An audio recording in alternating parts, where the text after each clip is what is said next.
Muito bem, irmãos, nós estamos estudando a Bíblia.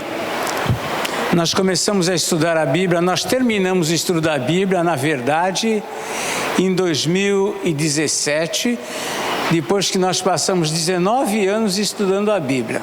Aí o pessoal que chegou nesse período falou: pastor, e agora? Não vai começar de novo? Falei: se nós começarmos, eu não sei se a gente vai terminar. Então, se levar mais 19 anos, mas a gente vai até onde Deus permitir. Então nós começamos em outubro do ano de 2017. Começamos lá em Gênesis. E estamos entrando o ano já de 2019 em Êxodo, no capítulo de número 8. Tá bom? 18 de outubro de 2017. Então estamos em Êxodo, capítulo 8. Já estudamos aqui no início do capítulo, nós falamos sobre a segunda praga, que foi a das rãs. E hoje nós vamos para a terceira praga, que é os piolhos. Terrível, não? Muito bem. Só lembrando que o Senhor já havia, desde que Ele chamou Moisés para essa obra, Ele já havia prevenido Moisés que Faraó não permitiria que eles saíssem do Egito. Uma das razões é que o Senhor mesmo endureceria o seu coração. É plano do Senhor, é propósito de Deus, que tudo isso que o Egito está enfrentando com essas pragas, tudo isso faz parte do plano de Deus. E uma das coisas que Ele já alertou a Moisés desde o princípio, e Moisés está percebendo isso, é que o coração de Faraó vai ficando endurecido, mesmo enfrentando as mais terríveis lutas, com essas pragas que são derramadas, com esses sinais sobrenaturais, ainda assim o coração de Faraó permanece endurecido. Ele resiste a esse pedido de Moisés, de Arão, para que deixasse o povo sair e caminhasse uma jornada de 3 dias para o deserto, para ali oferecer sacrifícios a Deus. E uma das razões disso é porque os sacrifícios que o povo hebreu oferecia a Deus não era visto com bons olhos pelos egípcios. Eles, por exemplo, tinham esses animais como sagrados, e os judeus os sacrificavam. Então era uma situação, eles como escravos numa nação, em que os animais que eles vão oferecer como sacrifício são animais sagrados naquela terra. Alguns eram tidos como deuses até no Egito. Então tudo isso vai fazendo parte desse contexto que o povo está vivendo. Percebemos que o coração de Faraó permanecia endurecido. Só para nós lermos aqui um versículo, no versículo 15, que aqui já é o final do que aconteceu com a praga das rãs, diz assim o verso 15 do capítulo 8. Vendo, porém, Faraó que havia alívio, continuou de coração endurecido e não os ouviu como o Senhor tinha dito. Essa é uma tônica. Cada vez que vinham as pragas, o Faraó entrava num certo desespero, queria se livrar dessas pragas, mas à medida que essas pragas eram resolvidas, o coração dele permanecia endurecido. E nós tiramos daí uma lição muito importante para nós. O coração do Faraó é o nosso coração. Quando nós estamos vivendo um problema, uma crise, uma situação difícil, nós também clamamos a Deus. Nós também pedimos que o Senhor nos ajude, que Ele resolva, que Ele traga alívio para nós. Mas uma vez resolvido o problema, de um modo geral, nós esquecemos de todo aquele desespero, de todo aquele quadro, esquecemos também, muitas vezes, de votos que nós fizemos com Deus nesse período, nesse tempo, e de repente isso passou e acabou. E o coração do Faraó é um coração que revela essa realidade também. Vendo ele que houve alívio das rãs, acabou. Continuou com o coração endurecido, como muitas vezes acontece na igreja. Às vezes até parece que Deus necessita colocar sempre o crente em situação difícil, para esse crente estar sempre aos seus pés. Parece que nós precisamos estar vivendo com problemas para a gente viver uma vida espiritual mais perto de Deus, estarmos mais sensíveis à presença do Senhor, mas se Ele aliviar a mão, nós já novamente esquecemos e damos continuação na nossa vida. Então vemos que após o alívio que veio, sendo as rãs mortas, não havendo mais o problema, o faraó continuou de coração endurecido. E aí nós vemos que parte-se então aqui para outra praga, para a terceira praga dos piolhos. Essa praga, nós percebemos que, diferente das outras, ela foi enviada sem aviso ou advertência. Geralmente se dava um prazo para o rei. Vinha um aviso, olha, um prazo para que ele deixasse, mas dessa vez não veio aviso, não veio nenhum prazo. Então vamos ler um pouquinho aqui no versículo 16, até o versículo 16 e 17. Vamos lá, para iniciar. Alguém lê, por favor. Disse o Senhor a Moisés: dize a Arão, estende a tua vara e fere o pó da terra, para que se tornem piolhos por toda a terra do Egito. Fizeram assim. Arão estendeu a mão e com sua vara e feriu o pó da terra. E houve muitos piolhos nos homens, no gado, todo o pó da terra se tornou piolhos por toda a terra do Egito. Vejam que dessa vez Moisés não foi até Faraó, juntamente com Arão, para ter aquele diálogo que geralmente eles têm tido. Dessa vez não houve. Veio simplesmente a ordem direta para que Arão, com o cajado, ele ferisse o pó da terra, e isso iria transformar imediatamente o pó da terra em piolhos que se espalhou por toda a terra do Egito. O que acontece depois disso? 18 e 19. Pode ler. Fizeram os magos o mesmo com suas ciências ocultas para produzir piolhos, porém não o puderam, e havia piolhos nos homens e no gado. Então disseram os magos a Faraó: isso é o dedo de Deus. Porém o coração de Faraó se endureceu e não os ouviu, como o Senhor tinha dito. Como aconteceu em algumas situações anteriores, os magos foram chamados e a tentativa deles parece que era dizer: olha, nós temos o mesmo poder que esse Deus. O que Deus faz, nós também fazemos. A única coisa que os magos fizeram em todas as pragas que eles conseguiram fazer, imitar a situação, na verdade eles só conseguiam aumentar os problemas. Aumentar o problema, nós falamos isso já na semana passada, e isso nós somos mestres também. Se alguém está com problema e procurar alguém para aumentar o problema, pode contar com a gente que vai aumentar. Agora, solucionar os problemas, isso é que é complicado.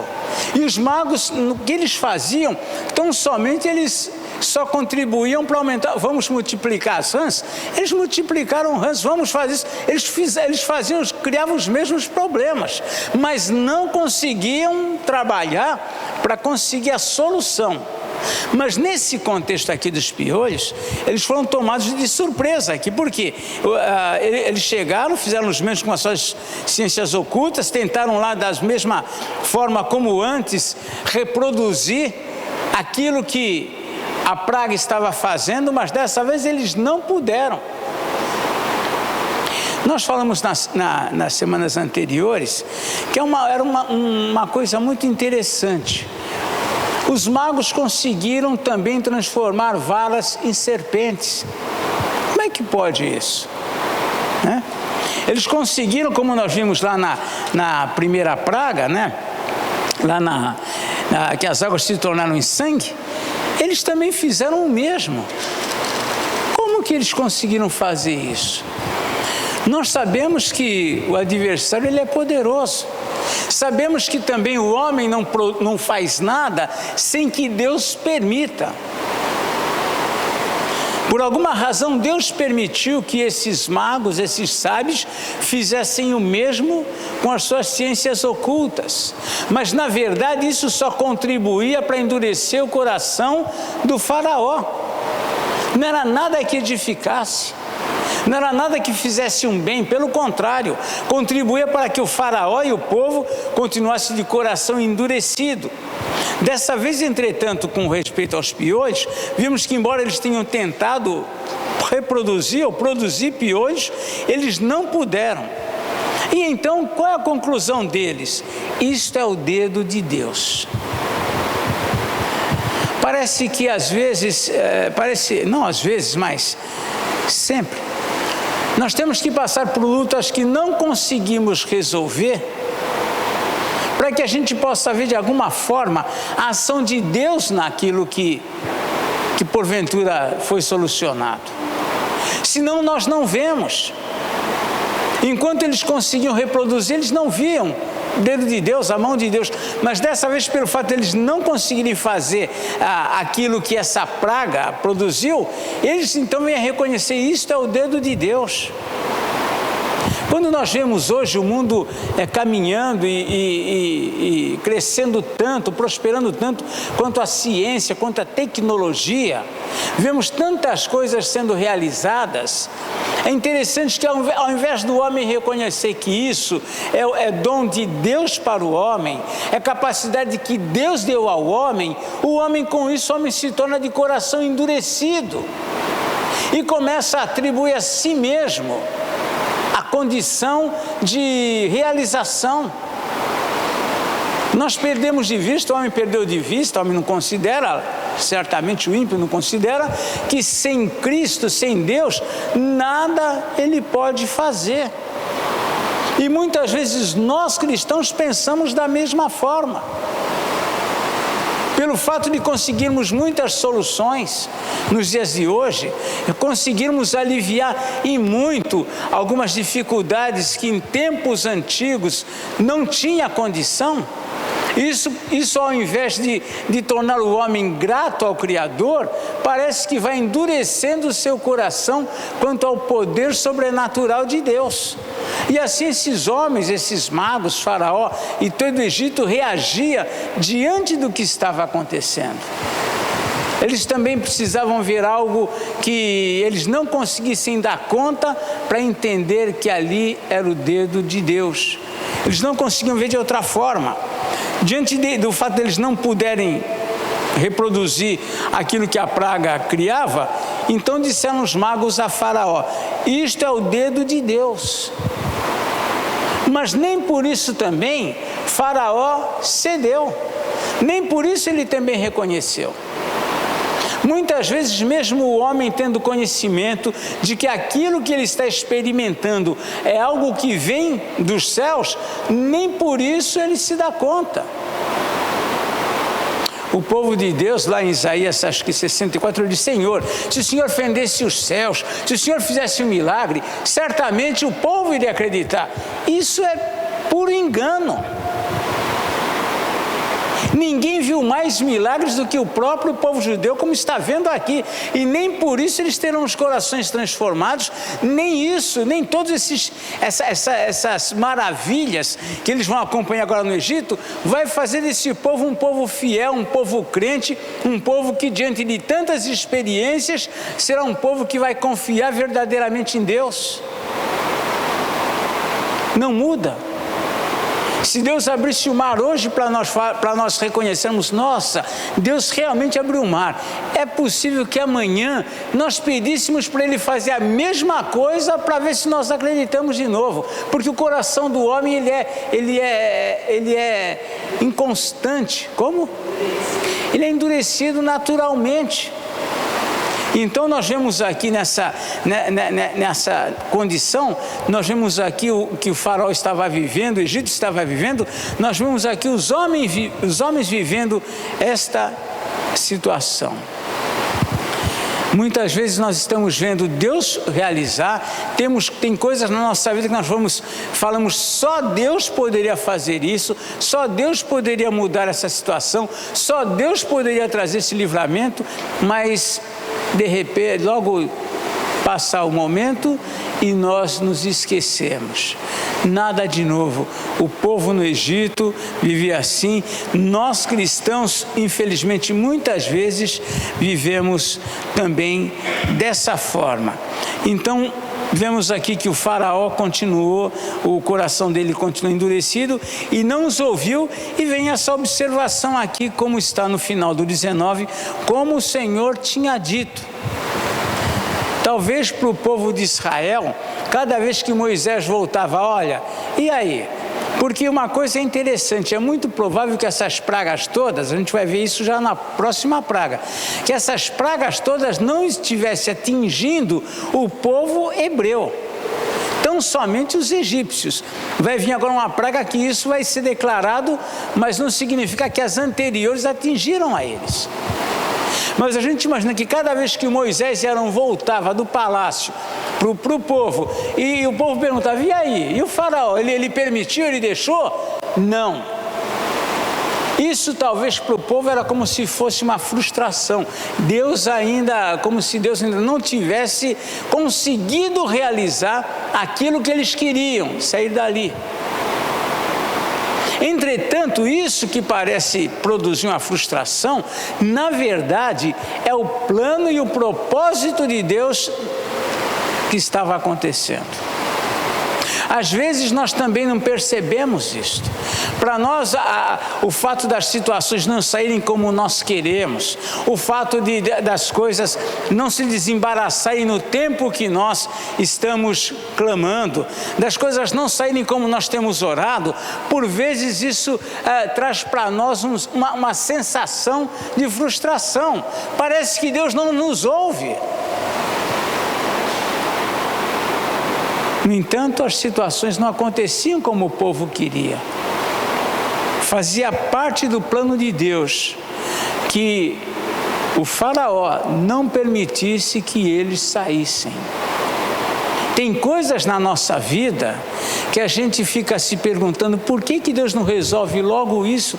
Para o Senhor é tão simples, para Deus não é impossível, por que Ele não resolve? Deus tem os seus próprios planos. Deus tem o seu próprio tempo, a sua maneira. Deus tem coisas, tem ensinos, Deus tem projetos que nós desconhecemos. E aqui nós vemos que o faraó continuou não permitindo que o povo saísse de lá, como o Senhor havia dito. O Senhor não era o momento ainda não era o tempo, e talvez na nossa vida muitas coisas ainda não é o tempo também.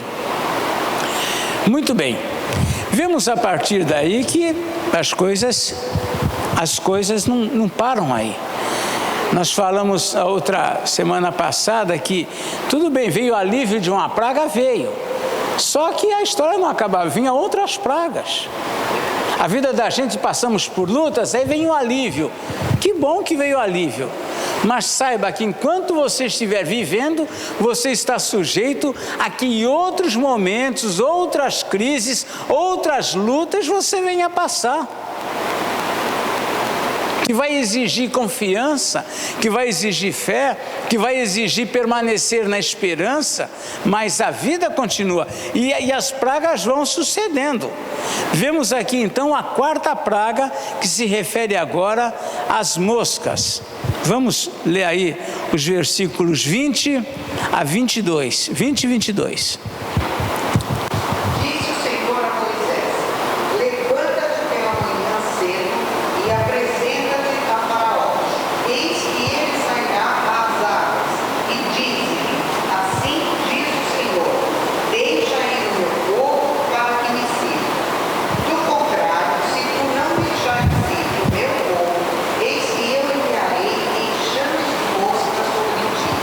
Sobre os teus oficiais e sobre o teu povo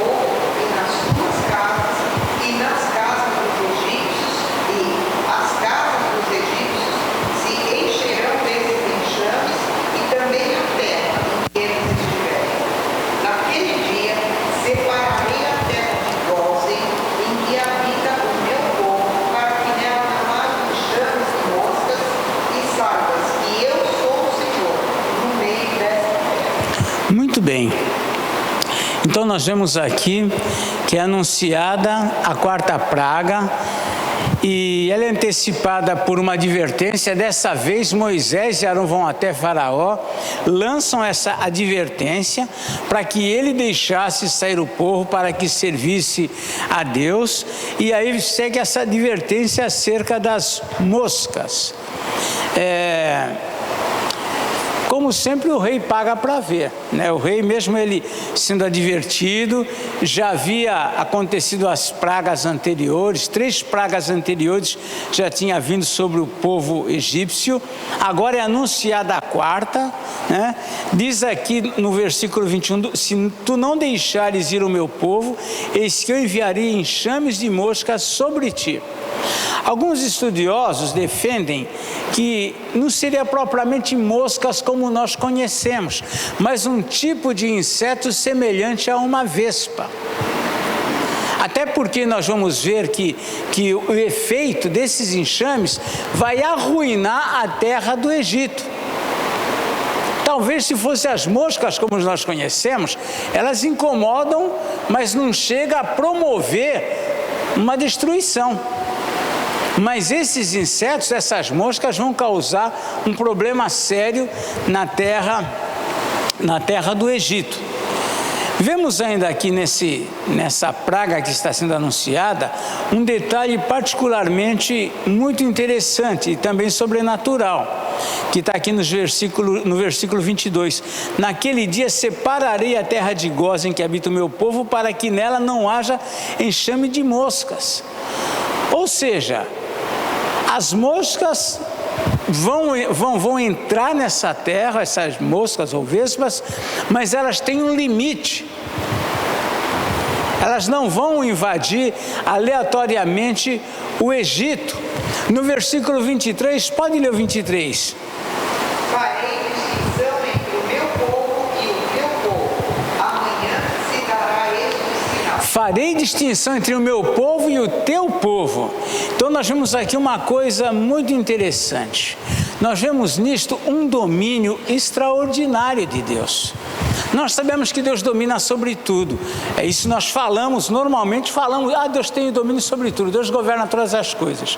Mas quando você lê sobre esses detalhes, isso enriquece essa ideia.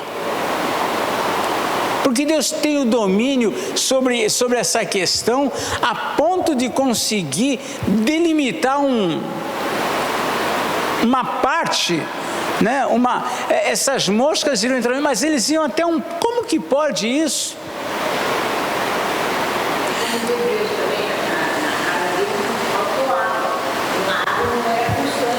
Pois é, o povo de Deus estava no Egito, mas vivendo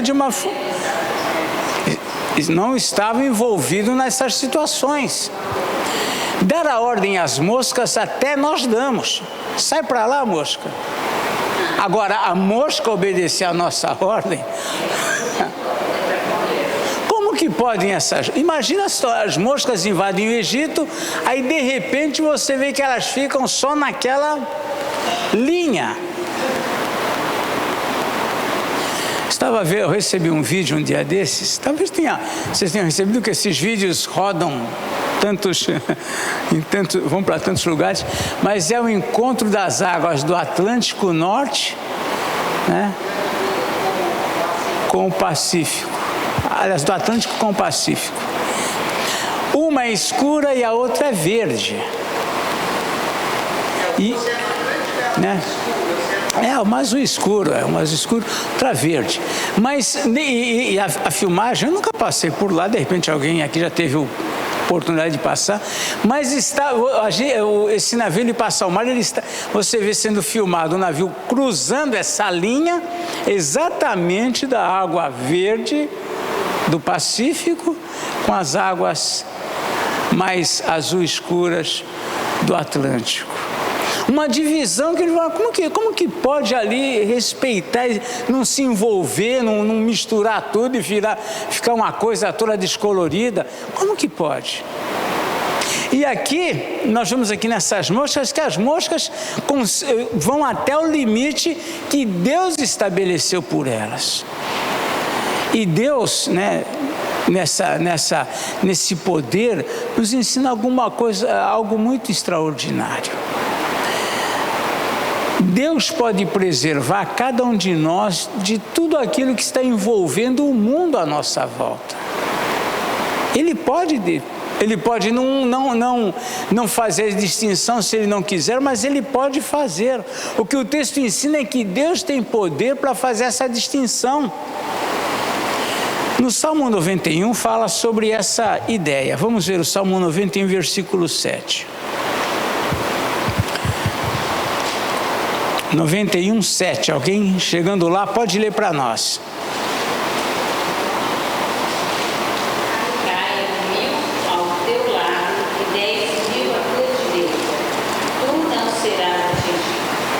Veja bem, Deus tem poder para preservar o seu povo em toda e qualquer circunstância.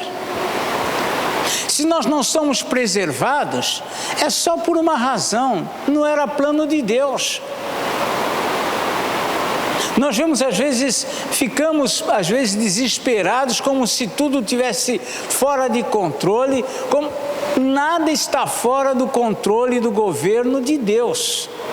Está fora do governo do homem, está fora do nosso controle, mas nada foge ao governo absoluto de Deus em todas as coisas, em todas as situações.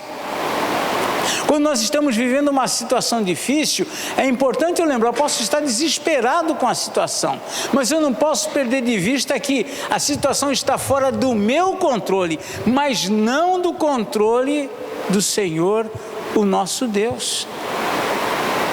Porque Deus tem o controle sobre tudo. Me lembro que esteve conosco aqui o pastor, agora era o Ricardo, eu esqueci o sobrenome dele, talvez alguém lembre.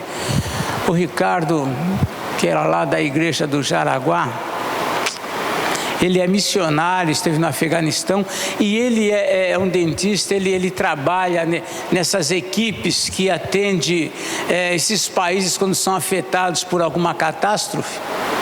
E ele foi lá para a Indonésia no ano de 2000, quando foi que teve lá o tsunami? 2004? Acho que foi isso, 2004. E ele foi para lá. E quando eles estavam lá atendendo, eles foram no mesmo, quase que imediatamente a situação. E quando eles foram lá atender aquele pessoal todo, aquela situação toda, 2008.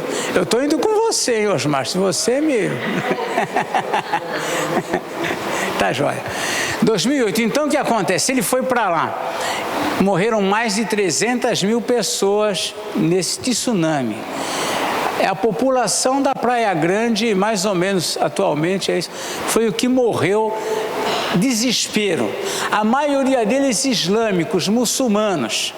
Enquanto eles atendiam lá, socorrendo, feridos, gente perdida, gente sem nada.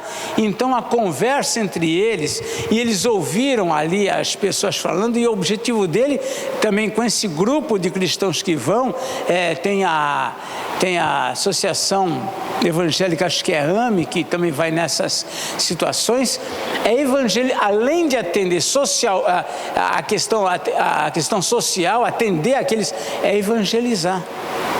E nesse contato com eles ficaram sabendo que naquela noite, aquela época de Natal, havia um plano dos muçulmanos daquele lugar a tentarem contra os cristãos que moram, que se reúnem por ali, que tem cristãos naquela área. Mas os cristãos nessa noite, eles foram passar, não me lembro bem a situação, os cristãos subiram a montanha que eles foram passar essa noite ou esse contexto lá acima, num lugar que ficava mais elevado. E o tsunami, quando chegou, atingiu quem? Os muçulmanos que estavam todos nessa região. Então a gente... parece que é algo do acaso, parece que é algo que aconteceu ali mas a gente precisava ver o dedo de Deus, assim como os magos do faraó olharam para aquele e falaram: isto é o dedo de Deus. Nós precisamos ver o dedo de Deus em muitas situações.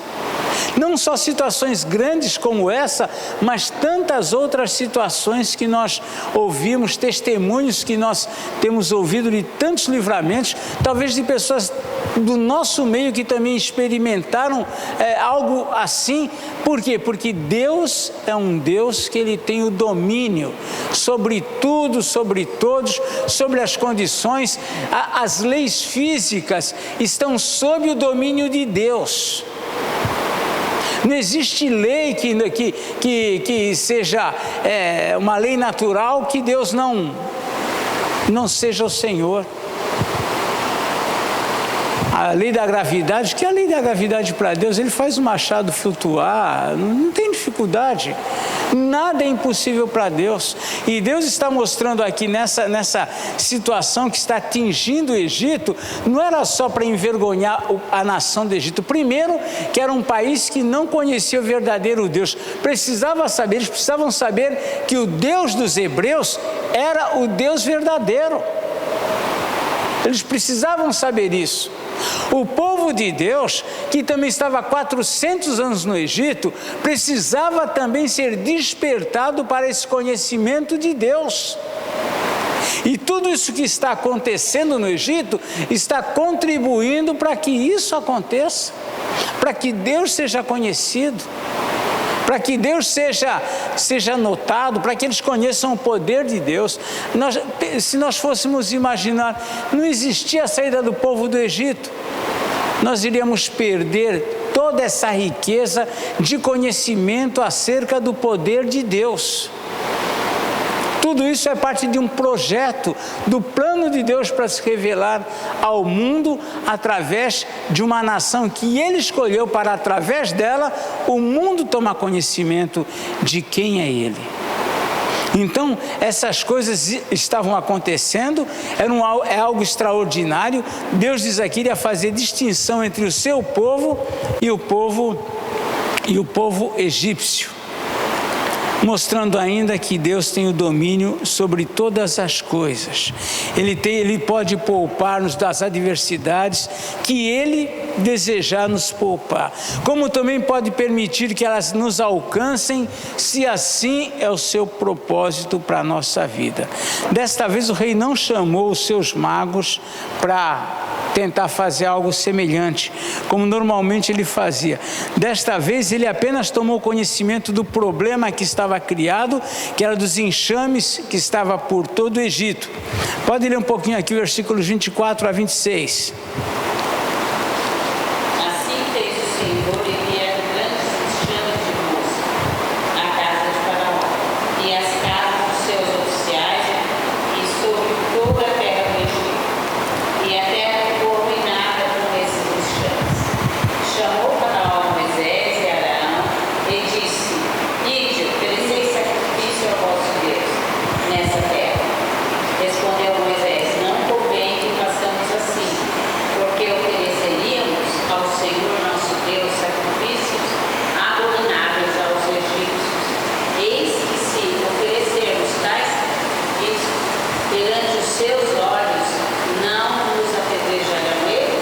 Muito bem, então nós vemos aqui que os enxames chegaram até o Egito e, lógico, a casa dos oficiais, toda a terra do Egito foi invadido por esse enxame de moscas, de vespas lá, como alguns entendem. Vemos aqui uma coisa interessante, como dissemos, talvez essa ideia de que não eram moscas como nós conhecemos, mas talvez um tipo de vespa, talvez tenha esclarecimento. Aqui no final do versículo 24 diz assim: e a terra ficou arruinada com esses enxames.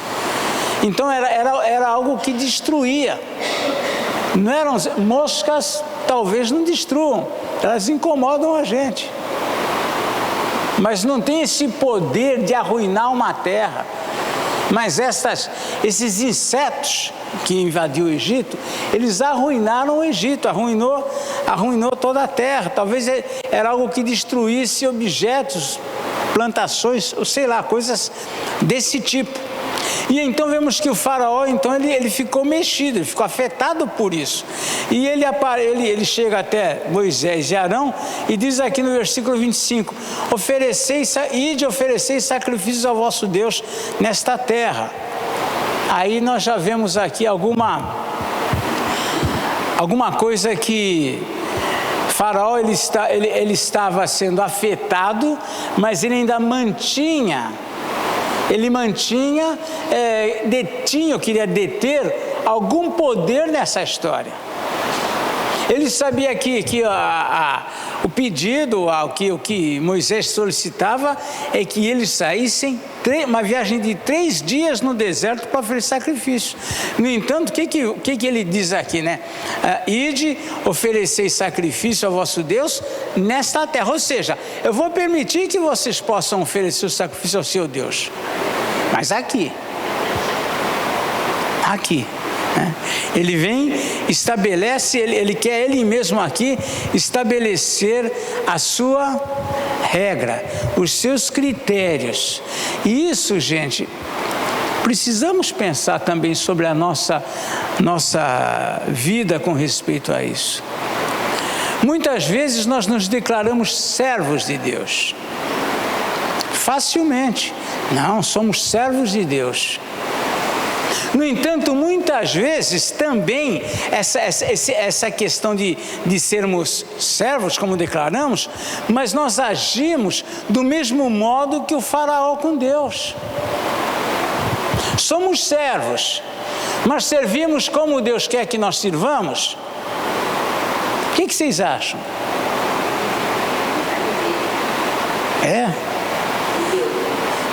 Mas será que nós servimos Ele como Ele quer ser servido? Ou nós servimos Deus como nós achamos que devemos servir? O que vocês acham? Na verdade, o que o faraó está fazendo, e nós condenamos ele facilmente, é assim que nós muitas vezes fazemos com Deus. Servimos a Deus, mas nós que estabelecemos os limites, os critérios, os dias, o modo, o horário, a circunstância. E quando as coisas não são como nossos termos, nós temos como termos estabelecidos, nós ficamos chateados. Será que você imagina, eu sirvo a Deus exatamente como Deus quer que eu sirva? Será que é isso que nós fazemos? Nos dias que Ele quer? Nos horários que Ele quer? Não. Nós servimos a Deus muitas vezes como nós queremos. Assim como o faraó começa aqui a estabelecer, tudo bem, vocês vão obedecer a Deus, mas do meu jeito. Muitos, obedecemos a Deus, mas do meu jeito.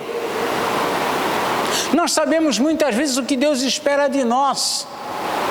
Tenho certeza que se você analisar no seu coração e começar a perguntar, o que Deus espera de mim?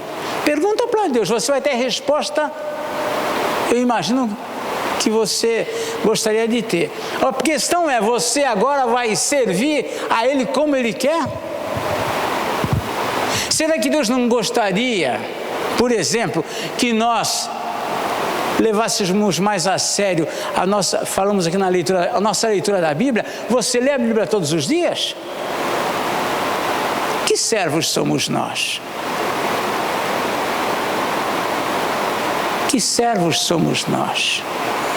Servos que, assim como o faraó, estabelecem o critério de como eu vou servir a Deus, o dia que eu vou servir a Deus, a hora que eu vou servir a Deus, a forma que eu vou servir a Deus. Isto não é servo. Servo é servo. O servo é assim, olha, vai fazer. E o servo vai e faz. O servo é assim, Deus, o meu Senhor quer que eu faça alguma coisa. Mas não tem se é muito, só que é muito cedo para eu fazer. Algum servo fala assim com o seu Senhor, só que é muito cedo para eu fazer. Está chovendo hoje. É assim? Olha, eu vou servir, mas eu sou servo, mas vou te servir assim, tal dia, tal hora, em tal situação. Se mudar isso é ser servo? Mas é assim que nós servimos a Deus muitas vezes, e é assim que o Faraó começa aqui a estabelecer: olha, tudo bem, vocês vão lá, vão servir lá, mas não vai ser onde ele quer, vai ser nesta terra. Ele começa a estabelecer ele mesmo os critérios dessa obediência, dessa sujeição, e nós estabelecemos nosso critério de sujeição no que se refere à nossa vida com Deus. Nada diferente aqui do que o Faraó está fazendo. Mas aí o que Moisés responde? Não convém. Moisés foi muito suave aqui. Não convém que façamos assim. Não é questão de não convier, não dá para fazer assim, porque não é assim que Deus quer que seja. Moisés foi muito diplomático aqui com o Faraó. Não convém que façamos. Dá a impressão de que, olha, não é muito bom que façamos. Não é isso, não. Não era dessa forma que deveria ser. Não convém que façamos assim, diz ele, porque oferecemos ao Senhor, nosso Deus, sacrifícios abomináveis aos egípcios. Aquela ideia. Os animais que os hebreus sacrificavam, os bois. Lá no Egito, por exemplo, um dos deuses deles era um touro, era representado por um touro. Conta a história que uma pessoa no Egito lá, um oficial, certa vez ele era estrangeiro, ele matou um gato nesse período, ele foi apedrejado, porque o gato é um animal tido como um deus naquela terra. Então nós vemos, situações hoje em outros países da mesma forma.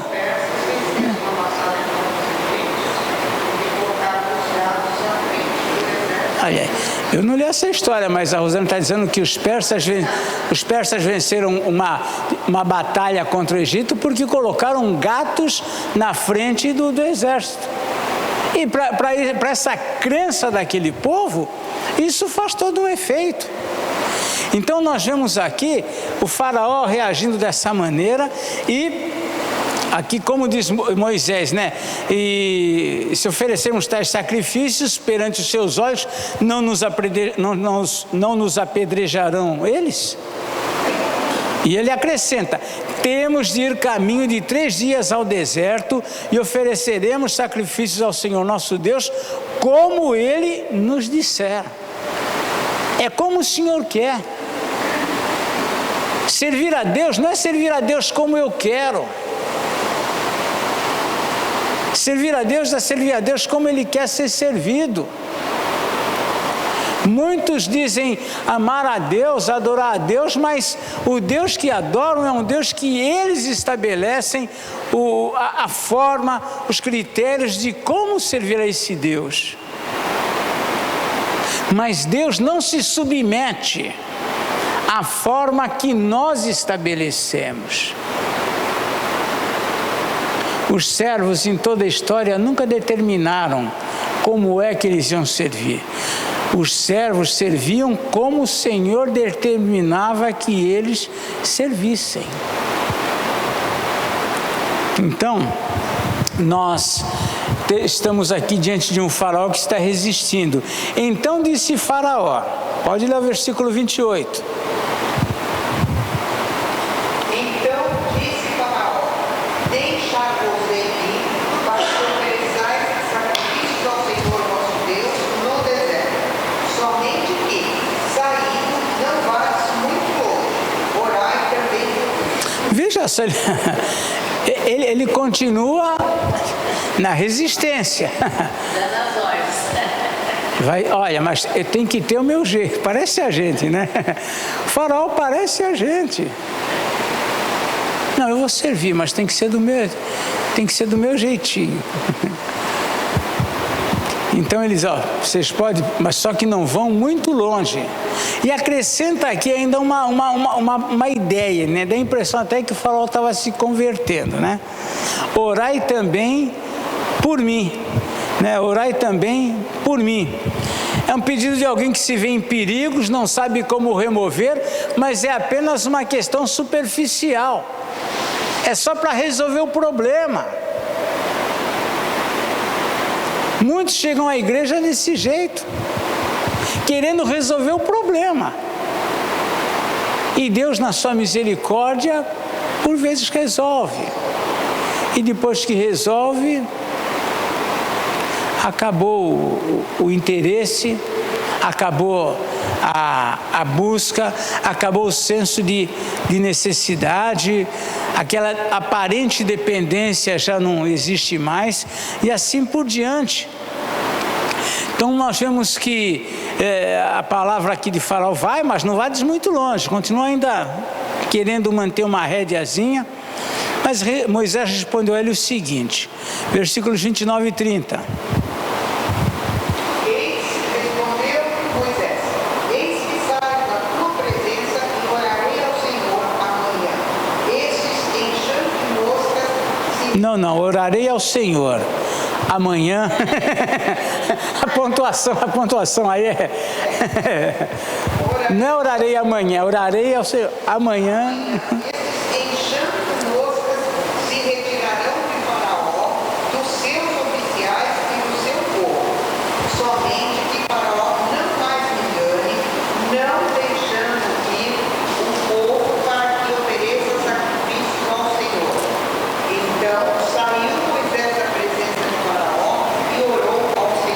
A impressão que a gente tem é que Moisés ainda alimentava a esperança de que o faraó, a história ia acabar ali, né? Dá essa impressão. Mas olha, não vai me enganar mais, né? Pediu assim, mas não vai me enganar mais. Ele diz aqui, né? Então saiu Moisés da presença de Faraó e orou ao Senhor. Moisés ora ao Senhor, como disse aqui. Aliás, nós devemos orar pelo Faraó, pelos inimigos, né? Devemos orar por todos os homens, indistintamente, né? Nem sempre nós fazemos, nem pelos irmãos nós oramos, mas a ordem é orar até pelos inimigos. Moisés saiu da presença de Faraó e orou por ele. O que diz o 31? E fez o Senhor conforme a palavra de Moisés, e os enxames de moscas se retiraram de Faraó, dos seus oficiais, do seu povo, não ficou uma só mosca. Vejam que coisa interessante. As moscas se retiram, todas. É interessante a observação, não ficou uma só mosca. É a ordem de Deus, né? É a ordem do Senhor. O Senhor trouxe codornizes, sabe-se lá de onde, até o arraial do povo hebreu para que eles comessem carne, né? Deus deu ordem aos corvos que levassem carne lá para Elias, quando havia fome sobre a terra. Elias foi alimentado pela carne que os corvos levavam até ele. Como que pode isso? Deus dá ordens e só os homens que não obedecem. Só os homens que não obedecem. Mas até as moscas obedecem à voz do Senhor. Mas nós muitas vezes resistimos. Então Moisés fez, as moscas foram embora, não ficou uma só mosca. E aí o que acontece? Diz aqui o verso 32. Mas ainda esta vez endureceu o Faraó o coração e não deixou ir o povo. É curioso que às vezes o texto declara literalmente que o Senhor endureceu o coração do Faraó. Há texto que isso está muito claro. Por exemplo, aqui, mais adiante, no 9, versículo 12. Pode ler alguém, o 9 e 12.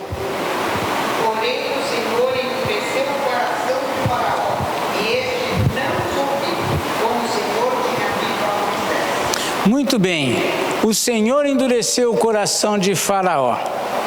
Noutras, como é o caso nesse texto, o que acontece? Diz aqui o 32, mas esta vez endureceu o Faraó o coração. A impressão que nós temos é como se houvesse momentos em que o Faraó, o rei, agia na sua própria dureza e seguia assim os planos de Deus. Faraó não era um sujeito bonzinho que estava sendo endurecido na marra. Deus estava simplesmente agindo no coração dele, usando da sua personalidade dura para fazer a sua obra com respeito ao seu povo. No capítulo 9, verso 12, diz: o Senhor endureceu o coração de Faraó. Mas no versículo 32 do nosso capítulo 8, aqui é o Faraó, endureceu o Faraó o coração. Ou seja, quando algo diferente poderia acontecer, o Senhor mesmo agia. Há ocasiões em que a própria dureza do Faraó continuava, e há situações que, dando prosseguimento aos seus planos, o Senhor é quem endurecia o coração de Faraó. O Faraó tinha responsabilidade, mas Deus, segundo a sua vontade, agia. Segundo o seu querer, segundo o seu plano, segundo o seu propósito, ele agindo no coração do Faraó. Então, às vezes, dá a impressão de que uma hora o comando do coração do Faraó está nas mãos dele, e outra hora parece que o comando do coração do Faraó está nas mãos de Deus. Mas é o Senhor quem comanda tudo. O Senhor estava usando esse homem, esse Faraó, para cumprir os propósitos dele no Egito, com respeito ao seu povo, para fazer a obra que jamais seria esquecida. Eu recebi nesses dias também um discurso do Benjamin Netanyahu, que é o primeiro-ministro de Israel. E ele, dentro do discurso dele, ele menciona a libertação do povo do Egito. Essas coisas marcaram. Quem não conhece a história dos 10 mandamentos, a história das pragas? Deus está realizando um plano, e a dureza de Faraó está sendo instrumento para que o plano de Deus tenha o vulto que teve no decorrer da história. Então nós vemos aqui, com isso nós vimos aqui a quarta praga, que foi a praga das moscas. O capítulo 9 começa uma nova praga, que nós não vamos deixar essa praga para a semana que vem. A quinta praga, estou falando com toda a naturalidade. A peste nos animais. Semana que vem nós vamos falar sobre isso. Mas é muito interessante observarmos que Faraó está sendo um instrumento nas mãos de Deus. Quando Paulo está escrevendo e falando sobre a soberania de Deus, o domínio de Deus sobre o coração do homem, ele usa essa situação lá no texto da carta dele aos Romanos, no capítulo 9, falando que para isto mesmo Deus levantou a Faraó. Esse homem foi levantado para isto. Deus permitiu que esse homem duro chegasse até onde ele chegou, para mostrar através da vida dele o seu poder, a sua grandeza, a sua majestade. Que Deus nos ajude a aprendermos com tudo isto, e com esse aprendizado não incorrermos nos mesmos erros que ele incorreu.